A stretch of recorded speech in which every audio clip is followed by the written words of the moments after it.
សុំใจមកជាមួយខ្ញុំមកអាឡូនាងគឺជាម្ចាស់ផ្ទះ302មែនខ្ញុំគឺជាអ្នកចាត់ការរបស់នាងមានមនុស្សមួយក្រុមបានទំនួលជប់ផ្ទះរបស់នាងហើយខ្ញុំទៅដល់ហើយសួស្តីអ្នកស្រីចាស្រីដែលកូនស្រីរបស់ខ្ញុំបានបន្សល់ទុកនៅលើលោកនេះតើនាងនៅណាអ្នកប្រុសទាំង3មកជួបអ្នកស្រីហើយ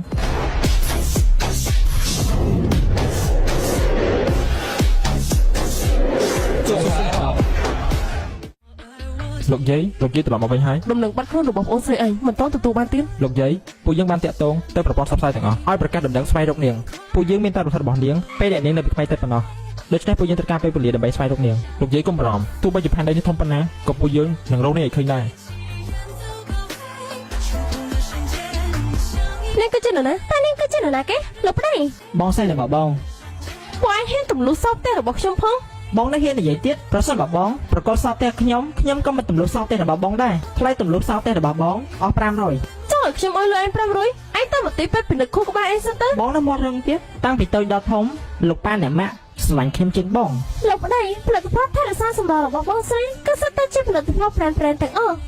អូនស្រឡាញ់អីអូនឯងយកនឹងទៅសុំបីតែផ្ទះមួយនេះក៏បងហ៊ានបកលឲ្យអូនដែរតែឯងកំពុងតែយកសពតែthêmមែនទេហ៎នាងគ្រាន់តែជាកូនចិញ្ចឹមនាងហ៊ានជេរខ្ញុំផងឯងហ៊ាននិយាយបែបហ្នឹងជាមួយបងស្រីរបស់ឯងផងសុជីអ្នកម៉ាក់ទេរបស់ឯងចូលចិត្តញ៉ាំមកច្រើនណាស់ថ្ងៃនេះអ្នកម៉ាក់ចង់ប្រាប់ដំណឹងល្អមួយដល់ឯងចេះខ្លាចទៅជានាមីរបស់គេហើយបងថ្លៃរបស់ឯងគេកំពុងតែមានទម្ងន់កូនប្រុសហើយតែមានផ្ទះមិនតើឯងមានចៅមែនគឺអញ្ចឹងហើយថ្ងៃនេះពួកយើងទៅប្រកល់ផ្ទះមួយនេះឲ្យទៅបងប្រុសរបស់ឯងទុកជាចំណងដៃ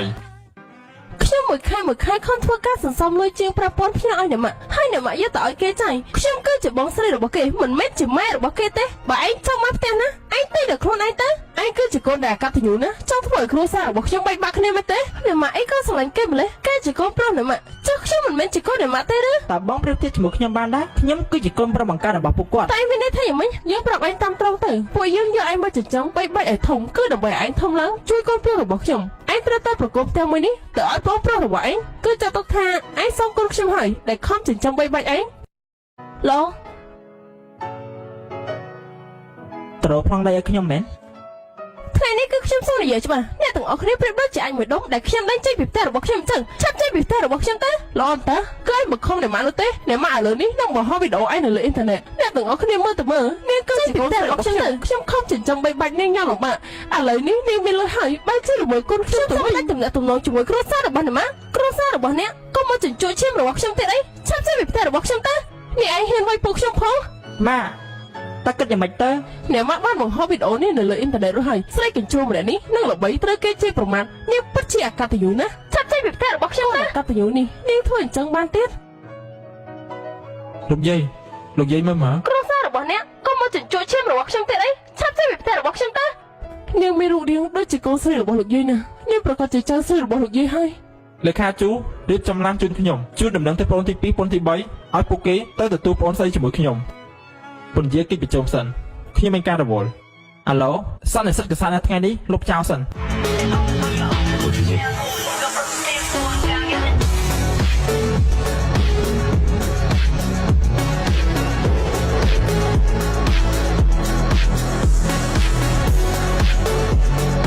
អ្នកទាំងអស់គ្នាអាចពិនិត្យមើលគម្រោងទាំងអស់នេះបាននេះនឹងហើយគឺជាកូនដែលអកតញ្ញូអញឥឡូវនេះល្បីហើយនៅមានមុខមកធ្វើការនៅទីនេះទៀតគ្រួសាររបស់អ្នកម៉ាក់នៅមានមុខចេញពីផ្ទះទៀតមិនក៏មិនសងំលាក់ខ្លួននៅក្នុងផ្ទះទៅយើងសូមប្រាប់ឯងថាប្រសិនបើឯងមិនប្រកបផ្ទះមួយនឹងឲ្យទៅប្អូនប្រុសរបស់ឯងទេមួយជីវិតនេះយើងនឹងបណ្ដោះលែងឯងជាដាច់ខាតថ្ងៃអវសានរបស់ឯងបានមកដល់ហើយ